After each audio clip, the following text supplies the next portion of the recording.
안녕하세요. 임대박사 투데이입니다. 네, 오늘은 12월 28일이고요. 투데이 전체 외식이 있었던 날입니다. 아마 실장님들은 식사를 다 하시고 퇴근 중이실 거고, 오늘은 저희는 63빌딩 파빌리온 뷔페에서 맛있는 저녁 식사를 하고 모두 다 헤어졌습니다. 간만에 술 없는 회식을 했더니 되게 빨리 끝나서 다시 저는 사무실에 일을 잠깐 하러 나왔습니다. 네. 오늘은 등기부등본에 대한 내용을 한번 설명을 드려보고자 합니다. 등기부등본을 볼 때 어떤 것들을 보면 되는지, 그리고 어떤 부분들을 신경 써야 하는지에 대해서 한번 말씀을 드려보고자 합니다. 사기 예방법입니다. 이제 등기부 등본을 확인을 아까 지금까지 방금 말씀드린 대로 등기부 등본이 깨끗한지를 반드시 확인을 하셔야 되고, 정말 극단적으로 꼼꼼하게 확인한다면 말소 사항까지 포함해서 등기부 등본을 떼보시고 가장 최근에 말소된 근저당권에 해당 은행 지점에 전화를 하셔서 실질적으로 돈을 갚아서 말소가 된 것인지를 확인하시고요. 근데 그 근저당권이 꽤나 오래된 근저당권이면 그럴 이유가 없고요. 이제 뭐 계약하기 뭐 전날, 뭐 한 이틀 전, 뭐 하루 전, 이 좀 약간 애매하다 싶은 그런 근저당권들이 있는 경우에는 한번 전화를 해서 확인을 해보시는 것도 좋다. 이렇게 말씀을 드리겠고, 가급적이면 등기에 융자를 동시에 갚으면서 들어가시는 경우 있잖아요. 그런 경우에는 들어가시는 임차인 또는 매수인이 법무사를 고용하셔서 임차인은 필요가 없군요. 이제 매수인께서 법무사를 고용하셔서 본인이 믿을 수 있는 법무사를 통해서 이전 등기를 실행하시고, 임차인의 경우에는 은행에 한번 확인을 해보시는 것도 좋은 방법이다. 이렇게 말씀드리겠고, 두 번째는 보증보험이 가입이 가능한지. 지금 현재의 시점에서는요,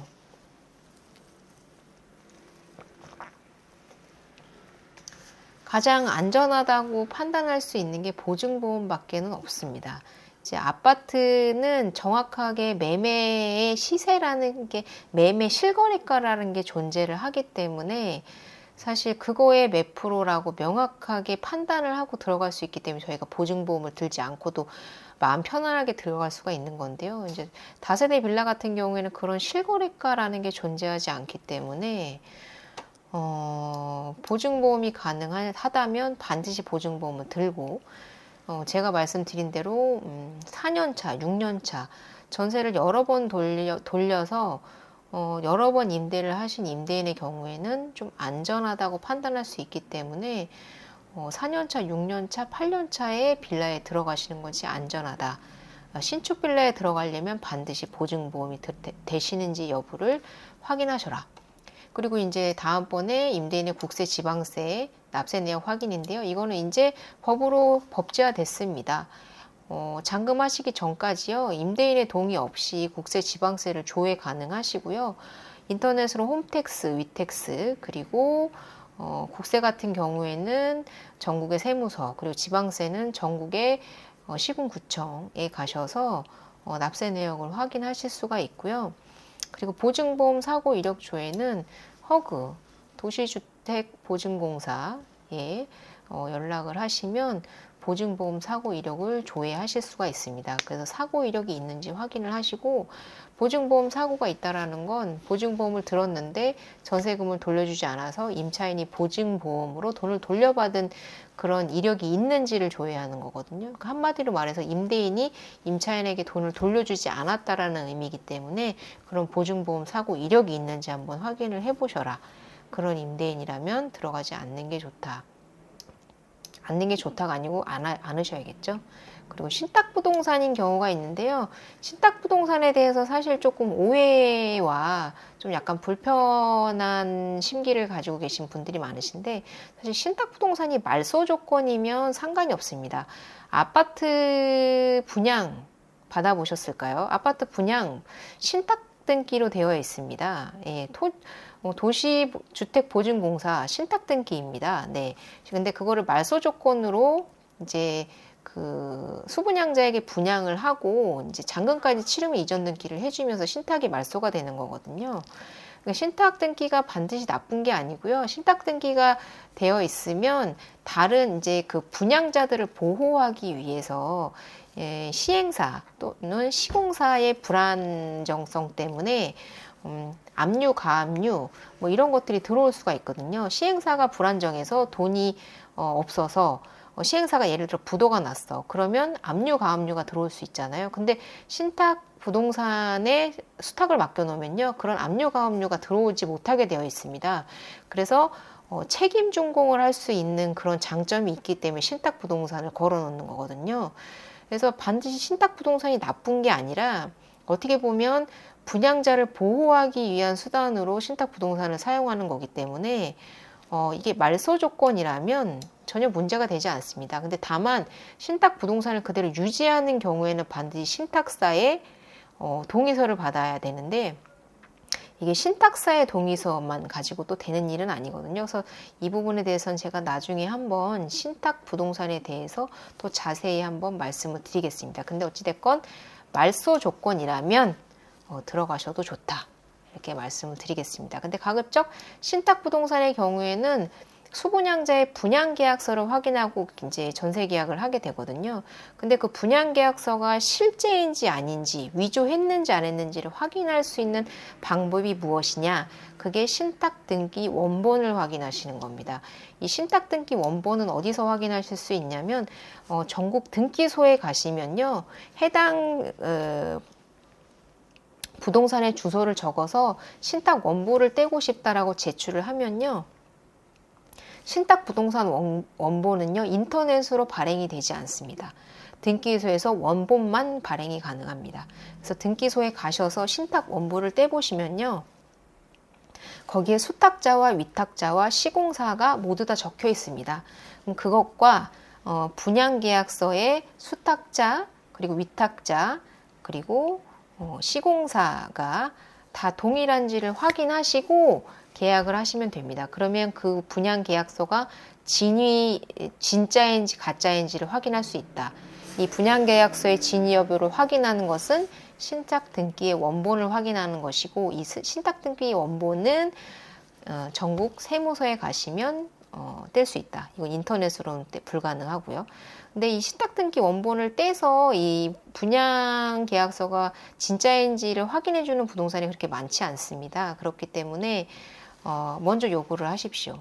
저는 이 분양계약서가 진위 여부를 확인하고 싶기 때문에 신탁등기 원본을 확인하고 싶습니다. 이렇게 해서 확인을 하시고 이것이 그것만 보시면 됩니다. 말소 조건이라면. 근데 그게 말소 조건이 아니라 신탁이 유지되는 조건이라면 또 추가적인 사항을 확인하셔야 되는데 그 부분은 별도의 제가 방송으로 한번 제작을 해보도록 하겠습니다. 네, 신탁 부동산에 대해서 얘기하려면 되게 한도 끝도 없기 때문에요. 이렇게 간단하게 말씀을 드리고 전세 사기 예방법은 등기부 등본이 깨끗한지 근데 다만 공신력이 없기 때문에 추가적으로 확인해야 될 사항이 있다면 추가적으로 확인을 하셔라. 두 번째, 보증보험이 가능한지 이제 공시지가가 있다면 공시지가로 실제로 매매된 매매가가 있다면 매매가로 그게 없다면 감정평가액으로 판단을 해보실 수 있고요. 이제 법제화된 국세지방세 이제 체납 여부를 직접 확인하시고 그리고 임대인의 보증보험 사고 이력이 있는지 없는지를 확인하시고 그리고 신탁부동산의 경우에는 신탁 원부와 분양계약서에 수탁자, 위탁자를 일치하는지 확인하셔서 분양계약서의 진위 여부를 확인하시고 그리고 말소 조건인 경우에는 말소 조건으로 입주를 하시면 된다. 이렇게 말씀을 드리겠습니다. 특이하게 넣으셔야 되겠죠. 신탁 등기이고 잔금과 동시에 신탁 등기를 말소하는 것으로 한다. 신탁 등기를 말소하면요. 해당 당일날 접수증이 나옵니다. 이제 법무사 통해서 신탁 등기를 접수를 진행하게 되고요. 보통은 한 3시에서 오전에 접수를 하면 오후에 한 3시에서 한 5시 정도 사이에 그게 나오고요. 접수증을 통해서 인터넷 등기소에서 조회를 해보시면 실제로 조회가 되고요. 접수가 됐다 하는 것은 이제 등기에 그것이 반영될 때까지는 평일 기준으로 해서 한 3, 4일 정도 걸리고요. 길게는 일주일 정도 걸립니다. 그래서 이제 신청 사건이 접수되면 이제 그 처리되는 기간이 한 일주일 정도 걸린다. 이렇게 보시면 될 것 같습니다. 화면을 보시면요. 이제 첫 페이지에 등기부의 공신력이라는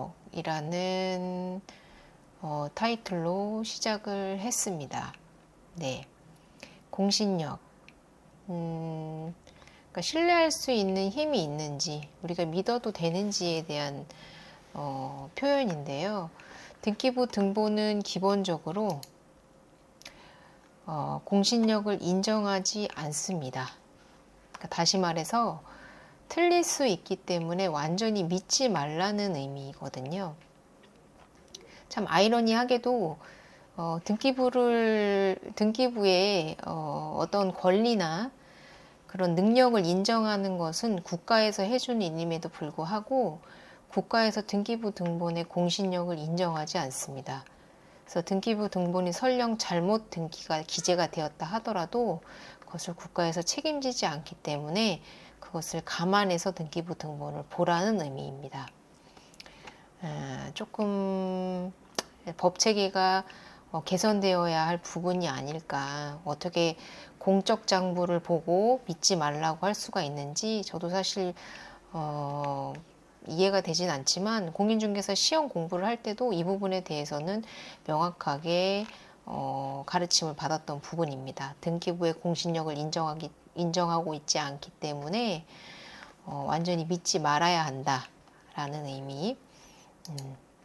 등기부 등본에 제출하는 서류를 바탕으로 이제 기재되는 사항이거든요. 뭐 전세권, 근저당권 필요한 서류들이 있고 그런 서류를 공무원이 봤을 때 정상이라고 판단이 되면 그 제출되는 서류의 진위 여부를 판단하진 않고 그게 만약에 혹시라도 위조됐다 할지라도 그 공무원이 그걸 확인할 수 없는 정말 구분할 수 없는 그런 위조 내용이라서 그걸 등기에 기재했다면 국가에서 책임지지 않는다라는 내용입니다.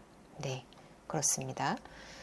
그리고 등기부 등본의 말소사항을 반드시 확인하자. 이 말은 뭐냐면 등기부 등본에 이제 말소사항을 보통은 이제 현재에 이제 유지되어 있는 사항만을 확인을 하는데 이제 그 건물의 등기부 등본을 확인하는 과정에서 말소사항을 확인하는 것은 그 건물의 히스토리를 알 수가 있기 때문에 이 건물이 어떠한 과정을 통해서 지금의 소유자에게 건물이 양도가 되었는지에 대해서 알 수 있기 때문에 가급적이면 말소사항을 포함해서 등기부 등본을 뽑아 보셔라 이렇게 말씀을 드리면서 등기부 등본에 대한 설명을 한번 시작해 보도록 하겠습니다. 네, 직접 발급해 보자. 네. 네. 사람에게 이력서가 있다면 건물에는 등기부 등본이 있다.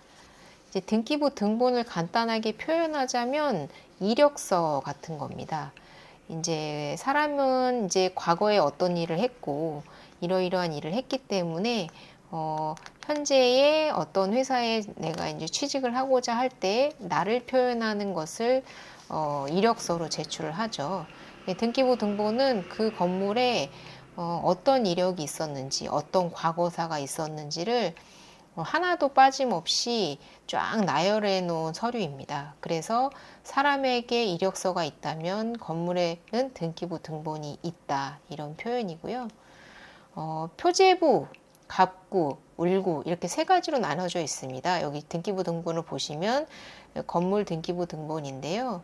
여기가 표제부, 건물의 표시이고요. 그러니까 집에 대한 이력이고요. 그리고 여기 두 번째 여기가 갑구이신데 갑구는 주택 소유자, 이력입니다. 과거에 어떤 분이 이 건물을 가지고 있었고, 그리고 현재 어떤 분이 이 건물을 가지고 있었는지 갑구의 소유자가 표시가 됩니다. 그리고 을구에는 주택 권리의 이력이 표시가 됩니다.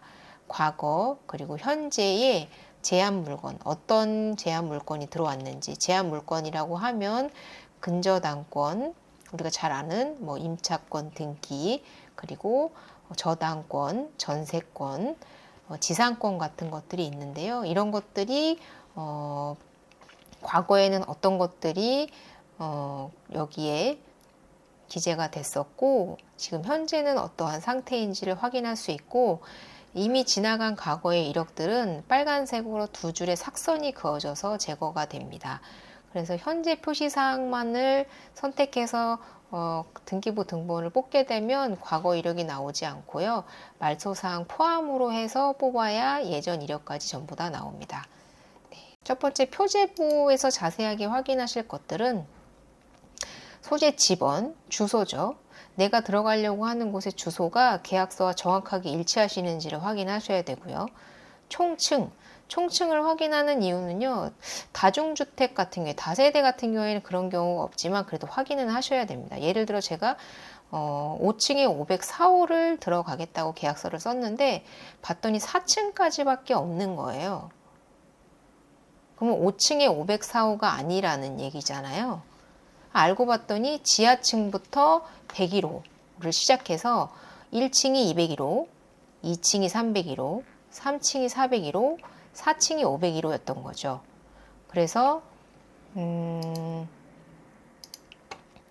4층임에도 불구하고 501호로 체크가 되어 있을 수가 있습니다. 근데 중개사가 모르고 501호니까 당연히 5층에 501호라고 표현을 할 수가 있거든요. 네, 이런 경우에는 확정일자나 전입신고를 받을 때 오류가 발생할 수 있기 때문에 반드시 주의하셔야 하고요. 그래서 만약에 내가 5층에 501호를 들어가기로 했는데 5층이 없이 4층까지밖에 없다. 그러면 이거는 호실의 층이 표시가 잘못됐거나 호실의 표시가 잘못된 거기 때문에 그 부분에 대해서는 확인을 하셔야 돼서 꼭 반드시 총층을 확인하셔야 한다. 그리고 주 용도는 여기 보시면 주 용도가 나옵니다. 그 건물의 가장 주가 되는 용도가 여기에 표시가 되는데요. 이 지금 건축물 대장에서는 가장 주가 되는 게 제1종 근린생활시설로 되어 있습니다. 다만 모든 층이 제1종 근린생활시설이라는 건 아니고 주 용도가 표시가 됩니다. 그래서 그 외의 용도도 있습니다. 근데 주택 같은 경우에는 근린생활시설에 들어가시는 건지 아니면 주택으로 되어 있는 주거용에 들어가시는 건지 확인을 하셔야 되는데 이 경우에는 만약에 여기에 주거용으로 들어가신다면 근린생활시설로 들어가시는 거기 때문에 여러 가지 주의해야 될 사항이 있습니다. 그 부분도 살펴보셔야 되는데 뒤에서 한번 나오실 거고요. 그리고 층의 면적을 확인하셔야 합니다. 층의 면적을 확인하시는 이유는 소위 말해서 쪼개기 임대를 하시는 경우가 있기 때문입니다. 내가 7층에 한 개 호실을 전체로 들어가기로 했는데 7층 701호로 들어가기로 했단 말이죠.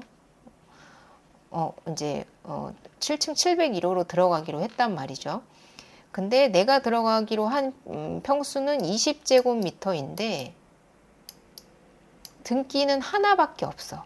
등기는 하나밖에 없는데 면적이 한 개 층에 110.07이래. 그래서 물어봤더니 5개의 호실이 있고 701호에서 705호까지 5개의 호실이 있고 등기는 하나지만 면적을 쪼개서 호실을 나눠 놓은 경우가 있습니다. 이런 경우에는 705호 예를 들어서 어떤 걸로 등기가 되어 있는지 확인을 하셔야 되거든요. 여기에 해당 층에 등기가 701호로 되어 있다면 문패상 705호라 할지라도 701호로 전입신고를 하셔야 합니다. 그렇기 때문에 쪼개기 임대를 하는 경우가 있기 때문에 반드시 면적을 확인하셔서 내가 들어가는 면적과 그리고 전체 층의 면적이 일치하시는지를 확인하셔야 됩니다. 다세대 주택과 아파트 같은 경우에는 개별 전용 면적이 명확하게 분리가 되어 있기 때문에 이런 문제가 없는데요.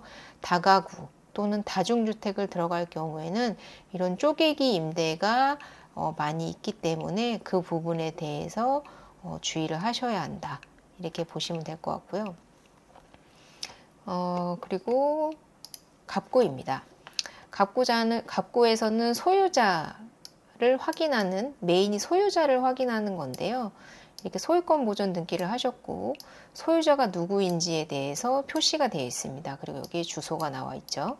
여기는 지워져 있지만, 네.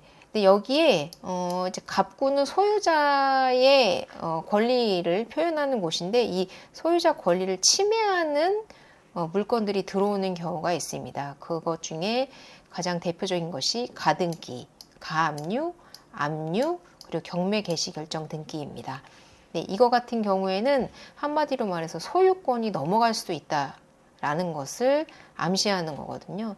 이제 그 제한 물건은 소유권을 넘기는 물건은 아닙니다.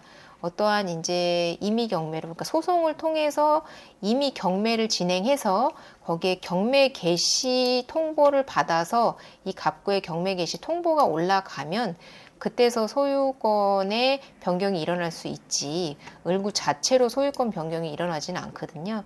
근데 갑구에는 이미 들어와 있는 가등기, 가압류, 압류, 경매 개시의 경우에는 소유권의 변경이 일어날 수 있음을 주의하셔야 한다. 그래서 이런 것들이 있는 경우에는 임대차로 들어가시면 절대 안 된다. 이렇게 말씀을 드리겠습니다. 특히 매매 같은 경우에 이제 임차 같은 경우에는요. 사실 가압류, 압류, 경매 개시는 경매가 넘어갈 수 있기 때문에 이게 선순위 권리이기 때문에 그 후에 들어가면 절대 안 됩니다. 그래서 보증금을 보장을 받을 수 없는 후순위가 되기 때문에 들어가시면 안 되고요. 그리고 매매 같은 경우에는 가등기는 매매 예약을 하는 것과 같습니다. 그러니까 내가 장차 이 건물을 매매할 것인데 지금 현재는 이전 등기는 하지 않고 좀 기다려 보겠어. 그래서 앞에다가 가를 붙여서 언제든지 등기할 수 있지만 지금 현재는 내가 이전 등기를 해오지는 않았어 라는 뜻의 의미이기 때문에 앞에 가등기가 있으신 경우에는 매매를 할 때 주의를 하셔야 한다. 이렇게 말씀을 드리고요. 이게 보통은 일반 가등기가 들어오기보다는 담보 가등기가 들어오는 경우가 많은데요. 담보 가등기라는 거는 근저당권처럼 돈을 빌리고 이제 근저당권을 설정하는 게 아니고 아예 건물의 소유권을 이전하겠다라는 그런 각서를 써주는 것과 마찬가지죠. 그래서 돈을 빌려줬는데 그 돈을 갚지 못하면 이 건물의 소유권을 갑에서 을로 이전하겠다라는 그런 약속과 같은 거기 때문에 담보 가등기 또한 주의하셔야 한다. 그래서 갑구는 소유자를 반드시 확인하셔서 계약서의 이름과 그리고 등기부 등본상에 이름이 일치하시는지 반드시 확인을 하셔야 하고 이 갑구의 가등기 또는 담보 가등기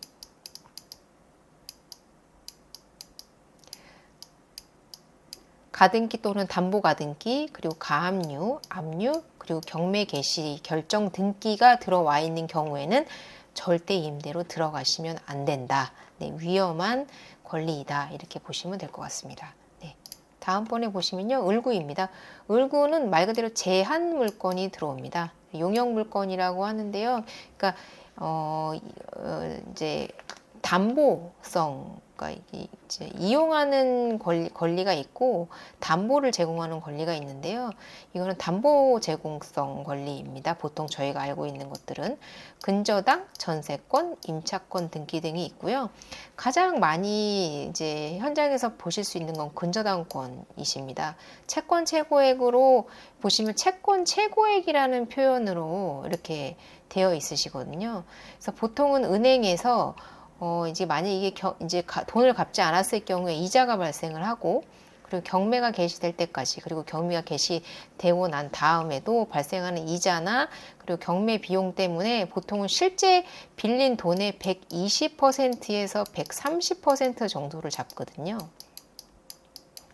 그래서 이 금액에서 실질적으로는 20%에서 30%가 빠진 금액이 실채권이다라고 보시면 될 것 같습니다. 실제로 빌린 돈. 그래서 채권 최고액이라고 표현하는 것이 내가 빌린 돈보다 120%에서 130% 정도 더 잡기 때문에 채권 최고액이라고 표현을 한다. 이렇게 보시면 될 것 같고요. 여기엔 채무자가 표현되고 밑에는 채권자 무슨 은행 또는 개인이면 뭐 홍길동 이런 식으로 표현이 된다. 이렇게 보시면 될 것 같습니다. 네. 그리고 표제부. 제가 아까 앞서도 말씀드렸는데 해당 층이 이제 그 등기부 등본상 표제부에서 확인하셔야 되는 것들을 제가 앞에서 간단하게 말씀드렸는데 그거를 조금 자세하게 다시 한번 풀어놓은 내용입니다. 이제 해당 층이 존재하는지 확인해야 되냐? 이것이죠. 근데 이제 층과 호실이 다른 경우가 있습니다. 다가구 다중주택 같은 경우에는 이제 5층인데 601호 이런 식으로 표현이 되는 경우가 있어요. 이제 지하부터 101호, 그러니까 보통 지하는 B101호, B1025 이렇게 표현을 하는데 어떤 건물의 경우에는 101호, 102호, 103호 이런 식으로 지하를 표현하는 경우가 있거든요. 그러면은 1층이 201호, 202호, 203호 그리고 3층이 401호, 402호, 403호 이렇게 되는 경우가 있기 때문에 층과 호실이 일치하지 않는 경우가 있기 때문에 해당 층이 존재하는지 표제부에서 반드시 확인을 하시고요. 그리고 주거인지 근생인지를 확인하셔야 됩니다. 아까 초반에 보셨다시피 주 용도가 여기 일종 근린생활시설로 되어 있으시잖아요. 네, 주 용도를 확인하는 이유가 다시 한번 돌아오면 보증보험 가입 여부 때문입니다. 만약에 근린생활시설인 경우에는요. 전입신고 확정일자를 받으시면 임대차 보호는 받습니다. 네, 그게 불법 등기라고 할지라도 불법 건축물이라 할지라도 그리고 등기가 되어 있지 않는 건축물이라 하더라도 그 싱크대 그러니까 취사시설이 되는 곳 그리고 바닥난방이 되는 곳이라면 그러니까 거주가 가능한 상태의 형태를 갖추고 있는 집이라면 전입신고 확정일자를 했을 때 취사가 가능해야 되고 보일러 바닥 난방이 들어와야 되고 확정일자를 하면 임대차 보호를 받습니다. 그게 근린생활 시설이든 주거용이든 불법 건축물이든 위반 건축물이든 상관없이 임대차 보호를 받습니다. 그래서 예전에는 은행에서 대출을 내줄 때 건물을 확인하러 오셨었어요. 싱크대랑 화장실이 있는지 하러 오셨었는데 그 이유가 임대차 보호를 받고 실질적으로 전입과 확정일자를 받아도 되는 건물인지를 실제로 확인하러 은행에서 나오셨었는데요. 요새는 잘 나오지 않는 것 같습니다. 네, 그냥 유선상으로 확인을 하시는 것 같고요. 네, 어찌됐건 근린생활시설이면 보증보험이 불가합니다. 이제 주택임대차 보호법상 국가에서는 이런 주거용의 형태를 갖추고 있다면 전입과 확정일자를 갖추시게 되면 점유까지요. 임대차 보호를 해주는데요. 이제 은행에서는 다릅니다. 은행에서는 이걸 주택으로 보지 않습니다. 전입과 확정일자가 된다 하더라도요. 그렇기 때문에 대출을 내주지 않습니다. 근린생활시설 같은 경우에는요. 그리고 보증보험사도 마찬가지입니다. 이것을 주택으로 보지 않기 때문에 보증보험을 들어주지 않습니다. 그래서 보증보험이 불가하다. 이렇게 꼭 반드시 알고 계시면 될 것 같습니다. 그래서 근린생활인지 아닌지 이 근린생활 시설을 주거용으로 사용하는 경우에는요. 주택보다 조금 저렴하시거든요. 주변 시세보다 저렴하기 때문에 광고 홍보 효과가 있어서 이런 광고를 많이 보실 거예요. 그래서 근데 헷갈리시면 안 되는 게 근생은 저렴한 대신에 대출을 받지 못하기 때문에 현금으로 들어가셔야 한다라는 점. 그리고 보증보험이 불가하다는 점, 이 부분을 반드시 인지하셔야 되는데 그게 표제부에 확인하실 수 있다. 이렇게 보시면 될 것 같고 그리고 면적을 확인하셔야 된다고 했는데 아까 등기부등본 확인하시면 네 여기 보시면 면적이 나오죠. 층별로. 네, 층별로 면적이 나오시는데 다시 한번 네 어디죠? 네. 네. 면적을 확인하시는 이유는 보통 면적 쪼개기로 임대를 하시는 경우가 있기 때문에 그렇거든요. 근데 이제 다중주택이나 다가구 같은 경우에는요, 솔직히 말씀드리면 이제 주소, 이제 그 층 호수까지 굳이 전입신고 확정일자를 할 필요 없고요. 동 그리고 번지수까지만 일치를 하면 최우선 면제, 우선 면제를 받거든요. 그러니까 단독주택, 다중주택, 다가구 주택 같은 하나로 되어 있는 등기가 하나로 되어 있는 경우에는 면적을 쪼개기 했다고 하더라도, 그리고 호실까지 전입신고 확정일자를 받지 않고 그 번지수까지, 그러니까 208 서울특별시 영등포구 양평동 4가 287-1번지까지만 전입신고 확정일자를 받으면 그 뒤에 호실은 사실 상관이 없거든요. 근데 구분 등기되어 있는 다세대 주택, 그리고 오피스텔, 그리고 아파트 같은 경우에는 이렇게 면적 쪼개기를 하는 경우에는 반드시 등기에 기재된, 그러니까 문패상 호실이 아니라요, 등기에 기재된 호실로 전입 확정일자를 받으셔야만 임대차 보호를 받으실 수가 있거든요. 근데 이렇게 오피스텔을 또는 구분 등기되어 있는 근린생활시설을 쪼개기해서 임대하시는 경우가 있어요. 근데 등기부 등본상에는 101호로 되어 있는데 실질적으로 현장에 가보면 101호에서 105호까지 있단 말이에요. 그럼 그 101호의 등기는 쪼개지 않고 그냥 호실만 쪼갠 그런 개념이거든요. 이런 경우에는 반드시 내가 105호에 들어간다 할지라도 반드시 101호의 전입신고와 확정일자를 하셔야 되기 때문에 이게 면적 쪼개기를 한 건지에 대한 확인을 명확하게 하셔야 된다. 그래서 표제부에서는 이런 부분을 해당 층이 존재하는지, 그리고 주거인지 근생인지, 그리고 면적 쪼개기를 하진 않았는지에 대해서 반드시 확인을 하셔야 된다. 이렇게 말씀을 드리겠습니다. 네, 다음번에는 을구입니다. 네, 갑구입니다. 네, 표제부 했으니까 갑구죠. 갑구는 제가 말씀드린 대로 소유권을 침해하는 권리가 들어오는 거거든요. 그 중에 되게 이제 주요한 것이 청구권 가등기. 네, 아까 말씀드린 대로 곧 주인이 바뀐다는 의미거든요. 그리고 기술적으로 임대인이 바뀌는 것을 의미하기 때문에 임차인은 솔직히 말해서 가등기가 앞에 있다 하더라도 임대차 보호를 받습니다. 왜냐하면 주택임대차 보호법상 임대인이 바뀐다 하더라도 임차인은 보호를 받을 수 있지만 내가 계약했던 임대인과 나의 의지와 상관없이 바뀌게 되면 어떤 임대인인지 알 수 없기 때문에 좀 불안하실 수 있기 때문에 가등기가 들어있는 경우에는 그런 부분에 대해서 주의하셔야 한다. 근데 매매는 절대 금지입니다. 네.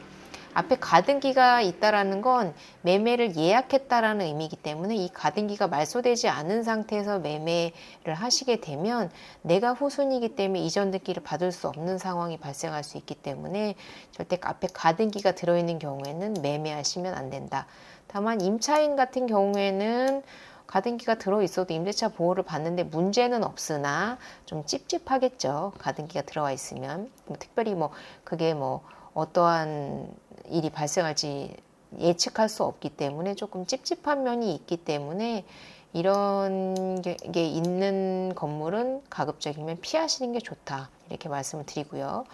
그리고 두 번째는 가압류, 압류입니다. 가압류, 압류 같은 경우에는 다시 말해서 임대인이 건물주가 갚지 못한 돈이 있어서 돈 갚아 하고 들어오는 게 가압류, 압류거든요. 보통은 가압류로 들어오는 경우가 많습니다. 네, 그래서 갚지 못하는 돈이 있다는 의미이기 때문에 그러니까 이 압류와 가압류가 있는 경우에는 절대 입주 금지입니다. 네, 위험하기 때문에요.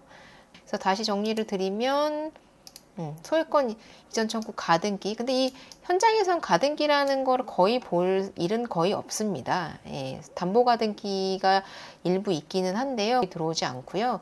보통은 근저당권이나 전세권 같은 걸로 네, 대체를 하죠. 그래서 거의 현장 일선에서는 볼 수 없는 등기인데 어찌됐건 가등기가 있는 경우에는 주의하셔야 하고요. 근데 저희가 가장 많이 볼 수 있는 건 가압류, 압류, 그리고 경매 개시 결정 등기입니다. 이제 경매 개시 결정 등기가 들어왔다는 건 이미 경매가 시작됐다는 거기 때문에 저희가 손 쓸 방법이 없고요. 압류, 가압류 같은 경우에는 임대인이 돈을 갚으면 풀릴 수도 있는 거기 때문에 지금 당장에 무슨 일이 일어나지는 않습니다. 그렇지만 돈을 못 갚았다. 그러니까 너 돈 갚아야 돼. 네가 돈을 갚을 때까지 내가 이 건물을 담보 잡고 있을 거니까 그런 줄 알아. 라고 시를 받을 채권이 있는 사람이 걸 수 있는 게 가압류, 압류이기 때문에 그럴 만한 사유가 있기 때문에 법원에서 가압류, 압류를 잡아주는 거거든요.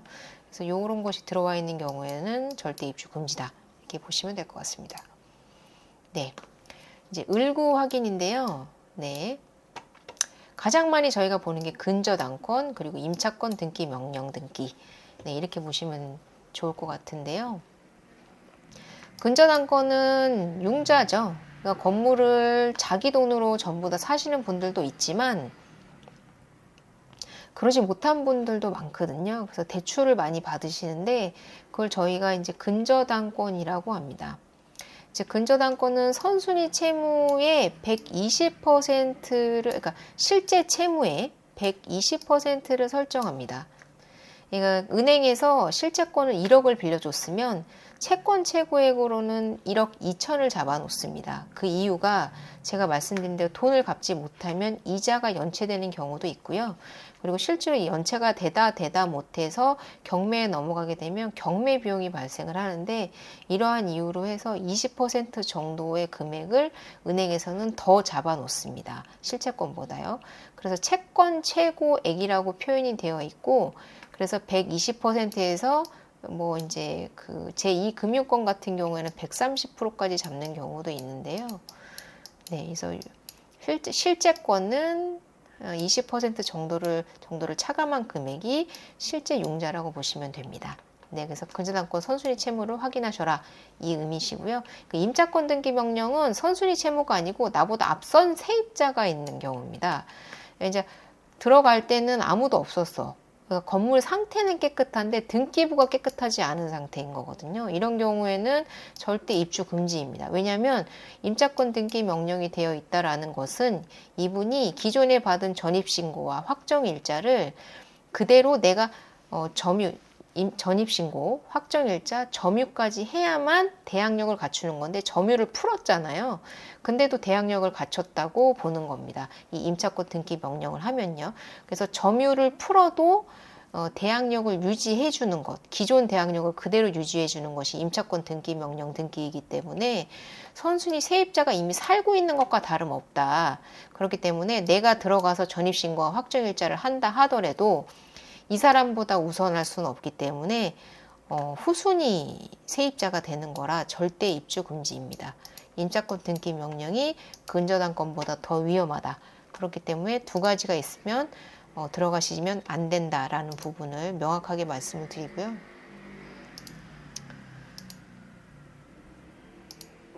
제가 앞서 말씀드렸듯이 그 등기부 등본은요 공신력이 없습니다. 네. 공신력이 없어서 등기부 등본을 위조를 했다고 하면 그 위조를 한 등기부 등본을 보고 계약을 하는 경우가 발생할 수도 있고요. 그리고 위조한 서류를 가지고 이러한 경우도 있었습니다. 그러니까 위조한 서류를 가지고 돈을 다 갚았다라는 위조 서류를 들고 이제 등기소에 가서 서류를 제출하고 이제 근저당권 등기를 말소를 한 거죠. 근데 이제 등기소에서는 서류가 올바르니까 서류만 보고 해주니까 등기의 근저당권을 말소를 해줬던 거죠. 근데 알고 봤더니 등기가 깨끗했는데 들어가고 나서 그 담보권을 다시 회수하는 절차를 은행에서 밟겠다고, 그러니까 근저당권을 다시 살리는 절차를 다시 밟겠다고 소송이 들어왔는데 그게 어떤 이유에서였냐면 이제 알고 봤더니 그 임대인이 위조를 해서 서류를 위조를 해서 등기소에 제출을 했고 그래서 돈을 갚은 것처럼 해서 근저당권을 말소를 했습니다. 근데 은행은 실제로 돈을 받지 못했기 때문에 그리고 돈을 받은 채권이 실제로 존재하지 않는다라는 걸 입증을 했기 때문에 은행의 손을 들어주었고요. 그 근저당권을 다시 살리라는 그런 명령이 떨어진 사례가 있습니다. 그래서 근데 이 경우에는 국가에서 이것을 책임지지 않습니다. 이 서류가 위조됐다 할지라도 국가에서 이제 등기소에서 확인을 했을 때 그 서류에 하자가 없다고 판단이 됐으면 그건 그대로 등기상에 표시를 해줄 뿐이지 그거에 대해서 우리가 이거를 공신력 있게 믿을 수 있는 서류라고 인정하는 건 아니거든요. 그렇기 때문에 등기부 등본만 믿으시면 안 된다는 얘기가 여기서 나오는 겁니다. 참 아이러니하게도 이런 경우가 극히 드물긴 하지만 실제로 존재하는 경우가 뉴스에서 왕왕 나오기 때문에 사실 완전히 등기부 등본만 믿고는 계약을 할 수가 없다라는 거를 국가에서 인정해주지 않기 때문에 공신력을 인정해주지 않기 때문에 좀 법적인 허점이 있다. 그래서 완전하게 확인을 하시려면요, 이제 말소 사항까지 떼 보셔서요. 기존에 가장 최근에 말소가 된 근저당권에 해당 은행 지점에 전화를 하셔서 실질적으로 돈을 받고 말소를 한 것이 맞는지를 확인하시는 것이 가장 안전합니다. 근데 이렇게까지 하시는 경우가 있냐, 현재 현장에서 거의 없거든요. 그냥 등기부 등본을 믿고 계약을 하지, 등기부 등본을 의심하면서까지 계약을 하시는 경우는 없는데, 이렇게 해서 사기를 쳐먹겠다고 마음을 먹은 자에게 당해낼 재간이 없다라는 게 여기서도 한번 여실히 드러나는 사건이었다, 이렇게 말씀을 드리겠습니다. 보통은 등기부 등본을 확인하면 되지만 이렇게 위조를 해버리면 정말 방법이 없다. 그래서 정말 너무 답답한 문제인 것 같습니다. 네.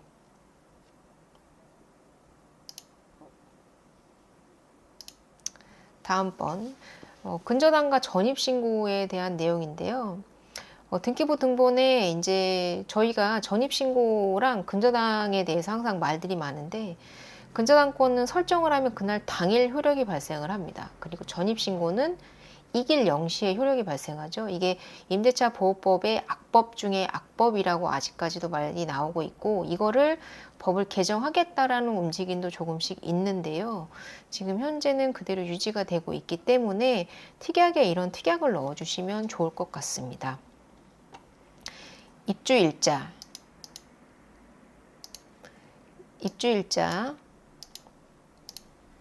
다음 날까지 현재 등기부 등본 상태를 유지한다.